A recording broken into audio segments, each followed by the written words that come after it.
Hi hello friends, ఈరోజు మిరియాల చారు అయితే పెడుతున్నాను. చూసారు కదా, అల్లం, మిరియాలు, వెల్లుల్లిపాయ, జీలకర్ర, కొంచెం కరివేపాకు ఇవన్నీ వేసి పేస్ట్ చేస్తాను. అలాగే టమాటాలు కూడా పేస్ట్ చేస్తాను. అంటే రొంప చేసేసింది, దానికోసం రిలీఫ్గా ఉంటుందని. చూసారు కదా నేను ఏమేమి వేసానో వీడియోలోను.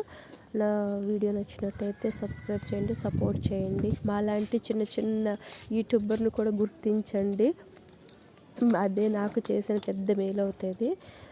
నంచుకొని తినడానికైతే గుమ్మడొడియాలు, అలాగే మజ్జిగ మిరపకాయలు. మా పాప కోసమేమో గొట్టాలు చెప్తున్నాను, తనకు గొట్టాలంటే ఇష్టము, అందుకని. మీకు జలుబు చేస్తే మీరు ఇలానే చేస్తారా? కామెంట్ చేయండి. తాలింపు అయితే వేసేసాను. ఆవాలు, జీలకర్ర, మెంతులు, ఉల్లిపాయ, మిరపకాయలు తాలింపు వేసేసాను. వేడి వేడి రైస్లో వేడిగా నిజంగా కలుపుకొని తిన్నాను. అలానే ఒక కూర గిన్నెడు తాగేసాను కూడా. అంత టేస్ట్ అనిపించింది. Okay friends, bye. సబ్స్క్రైబ్.